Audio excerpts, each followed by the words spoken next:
So Lesotho host Nigeria, not on home turf in South Africa. So the Nigerians, the Super Eagles, got to make that long trip down to South Africa and then back up to West Africa when they host Benin next week.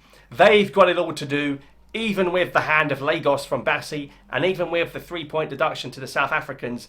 It is still a mountainous task for Nigeria to reach this World Cup. A bigger mountain than Kilimanjaro, quite frankly. If they want any chance of getting to this World Cup, the best bet is probably either finishing first, which is going to be incredibly difficult when you're relying on South African losses, or getting that second place playoff spot. But even with 2 wins, is it enough for Nigeria? Unless CAF and FIFA have words about the second place ranking, and because Nigeria's results against the 6th place team won't count, it looks like Zimbabwe are going to finish last, and Nigeria only picked up 2 points against Zimbabwe. In the other groups, a lot of the teams that are coming second have beaten the 6th place twice. So because Eritrea withdrew in Group E, they may not be taking into account the results against the teams that come 6th in the groups. I think it's baffling that FIFA and CAF haven't addressed this yet. They've let it rumble on.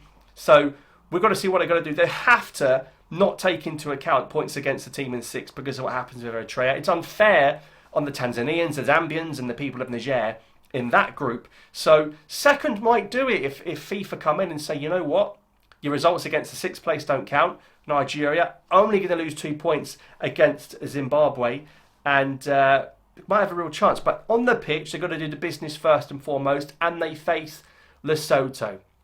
And you've got to say Nigerians at club level have been in great form recently. We've seen Osimhen score against Liverpool, Kelechi Iheanacho score for Celtic. We've seen, what about Sevilla against Barcelona? First call-up for Adams in the squad, and even Ajuke with the assist as well. So, you know, there's good vibes from the Nigerians all round at the moment, but they've got to do it on the pitch. Now, looking at that group, the most points they can get is 17, but the goal difference could even swing, not just in the table for second, but in the second place ranking. So, as far as the Nigerians and Eric Schell is concerned, they have to absolutely batter, and I mean batter, Lesotho, 4, 5 or 6. I wouldn't even play a defence. I mean, and considering how Truce Kong's been playing, probably a good idea, quite frankly. Olarena is a big miss. He likes to get forward a lot, I know. And Nigeria don't have too many options in midfield, and the ones they do, the likes of Iwobi, they're very attacking players anyway. They used to be wingers themselves. I want to see a full-blown attacking lineup from Shell, because you have got nothing to lose at this point. You have barely got a chance just to still be in it. You're relying on external factors. Just play 5 strikers. Play Osimhen, play Lookman, play Arokadare, just play Mofi, play them all.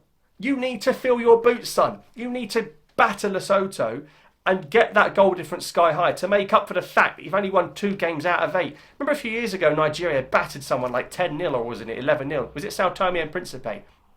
I can't remember. And of course, Osimhen missed the game against South Africa, but he's back and he's firing again, and he'll be involved in this one. You've got to go for it now, because if you don't win the game, you're out. And even if you win the game 1-0, I think you're out. You've got to get the goal difference up. You've got to beat Lesotho 4 or 5. Lesotho got a tiny bit of hope, because that whole Teboho Mokoena South Africa debacle, it actually gave Lesotho 3 points. And they're going to be thinking, oh my God, we've got a chance. No, you don't. Lesotho won't be going to the World Cup, unfortunately. And South Africa will be hoping for a favour from them that will benefit them rather than benefit Lesotho. And of course, the game, I think, is in Durban, is in South Africa as well. And there might be South African fans in that ground cheering on Lesotho, which will be great scenes to see. But as for the Nigerians, they've got it all to do. I think we have to accept that South Africa are going to win the group and probably fully deserve it, because on the pitch they've been by far the best team. They've won far more than 2 games out of 8, and they've even got one of their wins turned into a loss. You know, some would say it's administrative rules, some would say it's a little bit unfair. But Nigeria have got to comfortably beat Lesotho so that when they go to match day 10 and they face Benin and try and get second over Benin, because I think South Africa will get at least 4 points and come first, they've got to be in a good spot. So I think Nigeria, for what it's worth, will beat Lesotho. I know they've had a really poor campaign, but this is literally the last chance saloon. No more room for mistakes, no more room for errors. Osimhen, you've got to be putting away your chances. You can't score 1 from 4. You've got to go 1 for 1. You've got to go for it. You've got to have a tight defence. Bassi and the guys at the back. I wouldn't play Truce Kong. I think he's past it, to be honest. Nwabali will be playing on the halfway line, spraying the goal kicks, taking the free kicks, and all that good stuff.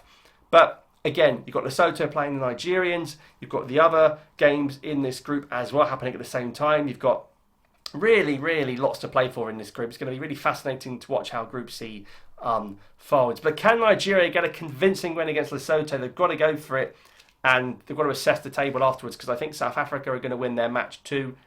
Are Benin going to win their game at Rwanda?